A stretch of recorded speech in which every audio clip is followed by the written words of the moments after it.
नमस्कार, welcome to कैमडेज। कैसे हैं आप सब? मेरा नाम है मनीष और आज मैं आप लोगों के लिए एक वीडियो लेकर के आया हूं जो होगा hero Vida V1 pro electric scooter के बारे में।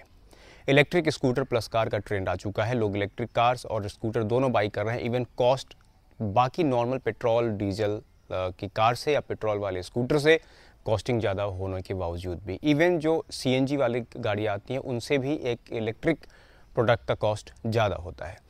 तो आज हम बात करते हैं कि किस इन्वायरमेंट में कैसे लोगों के लिए इलेक्ट्रिक स्कूटर फ़ायदे का सौदा बन सकता है और कितने टाइम तक जब आप उसको चलाएंगे तो उससे कॉस्ट को आप एक लेवल पे ला पाएंगे।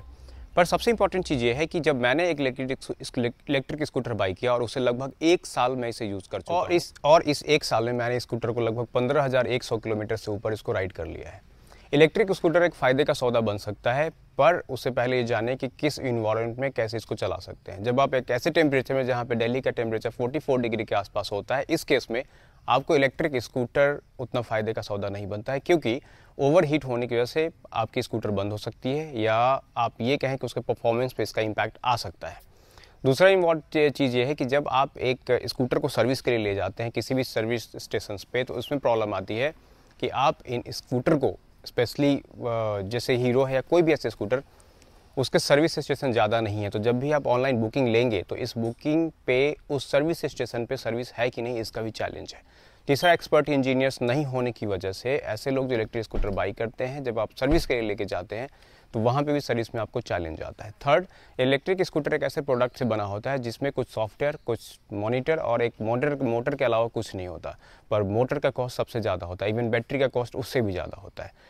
एट प्रेजेंट एक मार्केट में 1 किलोवाट की बैटरी का कॉस्ट लगभग 15,000 रुपये के आसपास आता है। अगर आप 4 किलोवाट की बैटरी वाला स्कूटर लेते हैं तो लगभग 60,000 रुपये का कॉस्टिंग उसके बैटरी की होती है। ऐसा हो सकता है कि आने वाले टाइम में बैटरी का कॉस्ट कम होने की वजह से एक फ़ायदे का सौदा बन सकता है।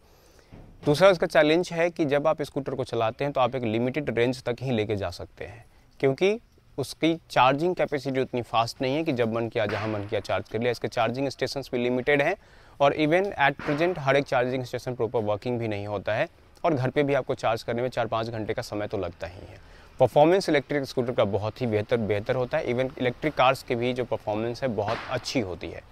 अब इस स्कूटर में जो सामने मैं आपको दिखाऊंगा, इसमें क्या क्या चैलेंज आया है उसके बारे में हम बात करते हैं।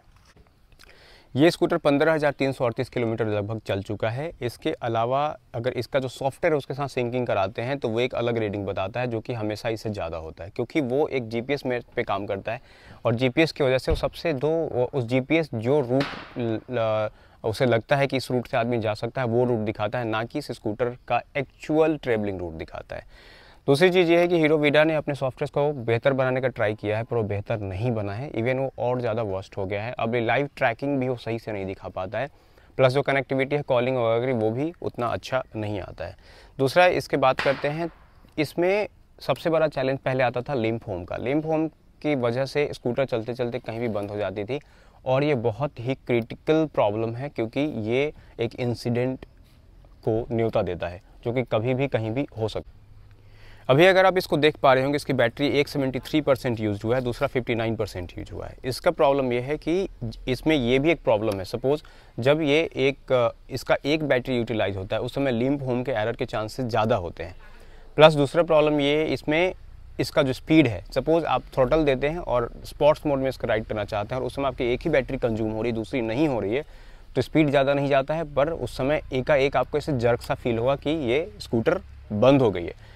इसको फिक्स करने के लिए मैं इसका सॉफ्टवेयर अपडेट कराना चाहा, प्लस कस्टमर सपोर्ट में कांटेक्ट किया। उन्होंने कुछ कहा है कि फ़िक्स कर दिया, पर फिक्स होता नहीं है। मुझे इस स्कूटर इस बटन से बंद करके दोबारा ऑन करनी पड़ती है इमीडिएटली, उसके बाद ये सेकेंड टाइम के राइड पे सही चलता है।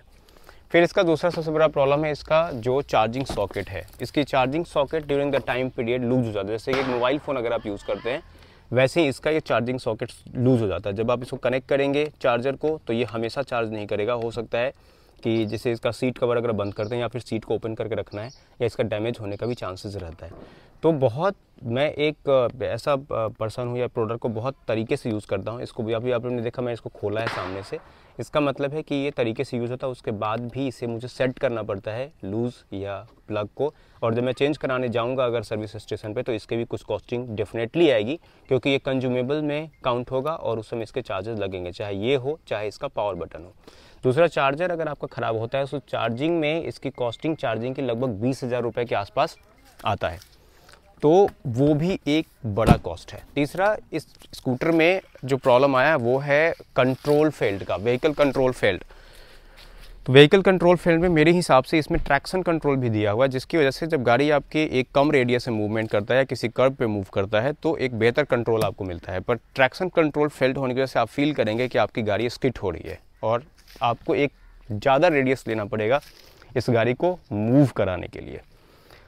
और दूसरी बात करते हैं, बैटरी लगभग 15,000 किलोमीटर चलाने के बाद भी इस बैटरी का बैकअप जितना था एट अ टाइम उतना बैकअप आज भी है। ये स्कूटर आज भी लगभग 90 किलोमीटर के आसपास चल जाता है, 100 किलोमीटर के आसपास भी, अगर आप 40 की स्पीड में चलाते हैं। जब आप इसकी स्पीड बढ़ाते हैं, सपोज़ आप इसे 70, 75 या 80 की स्पीड में चलाते हैं, उस समय 75 किलोमीटर के आसपास इसके राइड दे पाता है। और दूसरे किसी तरीके की प्रॉब्लम इस स्कूटर में अभी तक तो नहीं आई है, पर सर्विस स्टेशन में सर्विस का इसमें इशू है, हर एक जगह पे नहीं होता है। प्लस अगर आप सर्विस स्टेशन जाते हैं दिन भर का टाइम तो लग ही जाता है।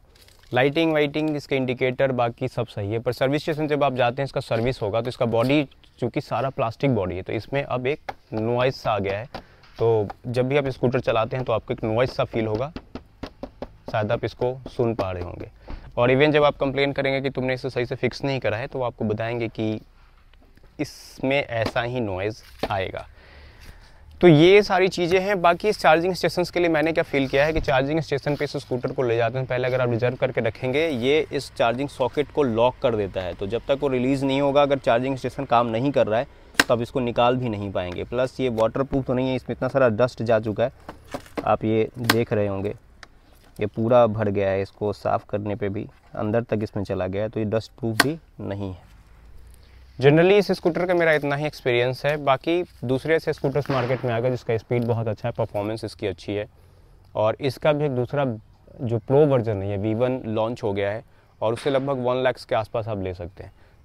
जो इसकी सब्सिडी आती है तो कुछ ऐसे स्टेट्स में जहाँ आपको इमीडिएट मिल जाता है, बाकी सारे स्टेट्स में आपको इमीडिएटली नहीं मिलता है। इवन मुझे भी इसकी सब्सिडी नहीं मिली है, DL नंबर है पर इसकी सब्सिडी अभी तक नहीं आई है, और चूँकि ये गवर्नमेंट का काम है इसलिए इसमें बहुत टाइम लगता है। और अगर आप इसको बाई करना चाहते हो तो आप कंसीडर ये करें कि क्या आप उसका बेनिफिट ले पाएंगे कि नहीं ले पाएंगे। अगर आप एक पेट्रोल स्कूटर बाई करते हैं और उसे आप रीसेल वैल्यू उसका एक बेहतर मिल जाता है, सपोज आपने 1 लाख रुपीज़ के आसपास स्कूटर बाई किया है, 5 साल चलाने के बाद भी आपको 50,000 रुपये मिल जाएंगे, पर इलेक्ट्रिक स्कूटर में ऐसा नहीं है कि उसकी मैक्सिमम कॉस्टिंग इसके मोटर और इसके बैटरी की है। तो जब आप 5 साल तक इसको चलाएंगे, 5 साल तक उतना इम्पैक्ट मेरे हिसाब से बैटरी पे नहीं आएगी, लगभग 50,000 किलोमीटर चलाएंगे तो आराम से चलेगा, तब तक बैटरी के पावर में इसका बैकअप में कोई चैलेंज तो नहीं ही आएगा। अगर आप इसको लेना चाहते हैं तो ले सकते हैं, पर इन सब बातों को ध्यान में रखें कि कितना यूज़फुल आपके लिए है, कितना यूज़फुल नहीं है। कोई लिमिटेड डिस्टेंस के लिए जाने के लिए बेहतर है, नहीं तो नहीं। और ख़ास करके आप ये भी कंसीडर करेंगे कि आपको हीरो वीडा का प्रोडक्ट लेना है, हीरो एक ट्रस्ट है, एक अच्छा प्रोडक्ट बनाता है, या फिर कोई दूसरा प्रोडक्ट लेना है। अगर आपके पास कोई क्वेरी हो तो प्लीज़ आप मुझे कमेंट में बताइए, आपका एक्सपीरियंस कैसा है हीरो वीडा को लेकर के, आप वो ही बताइए। ऐसे बहुत सारे यूज़र्स हैं जिन्होंने क्वेरी करी है, इवन कुछ प्रोफाइल भी बना रखा है, ग्रुप बना रखा है, जो हीरो वीडा V1 का जो लिम्प होम का एरर आता है उस एरर को फिक्स करने की वजह से। तो इसी के साथ इस वीडियो को यहीं समाप्त करते हैं। आशा करते हैं वीडियो पसंद आया। अगर आपकी कोई क्वेरी हो, कुछ कमेंट हो तो प्लीज़ बताइए। वीडियो को लाइक शेयर और सब्सक्राइब कीजिए। मिलते हैं अगले वीडियो में, तब तक के लिए नमस्कार, जय हिंद, जय भारत।